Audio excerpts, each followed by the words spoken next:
Ukraine மீதான தாக்குதலை நிறுத்த ரஷ்யா மறுப்பதால் அந்நாட்டின் மீது பிரிட்டன் மற்றும் ஐரோப்பிய கூட்டமைப்பு கூடுதல் பொருளாதார தடைகளை விதித்துள்ளன.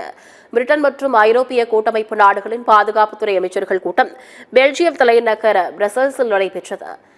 இதில் ரஷ்யா மீது கூடுதலாக பொருளாதார தடை விதிப்பது குறித்து ஆலோசிக்கப்பட்டது. இதன் முடிவில் 17வது முறையாக ரஷ்யா மீது பொருளாதார தடை விதிப்பதாக ஐரோப்பிய கூட்டமைப்பு வெளியிட்டுள்ள அறிக்கையில் தெரிவிக்கப்பட்டுள்ளது.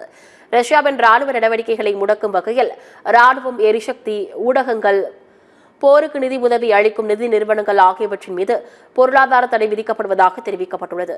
மேலும் ரஷ்யாவிலிருந்து கச்சா எண்ணெய் இறக்குமதிக்கு தடை விதிக்கப்பட்டுள்ள நிலையில் மறைமுகமாக ஏற்றுமதி செய்யப்படுவதாகவும் அத்தகைய 200 கப்பல்களுக்கும் தடை விதிக்கப்படுவதாகவும் தெரிவிக்கப்பட்டுள்ளது. பொருளாதார தடையை வரவேற்றுள்ள ஜெலன்ஸ்கி இதன் மூலம் ரஷ்ய ராணுவத்திற்கான நிதியை நிறுத்த முடியும் என்று கூறியுள்ளார். அதே சமயம் இதுபோன்ற அச்சுறுத்தல்களுக்கு ஒருபோதும் ரஷ்யா அடிப்பணியாது என்று வெளியுறவு செய்தி தொடர்பாளர் மரியா ஷாக்கரோவா தெரிவித்துள்ளார்.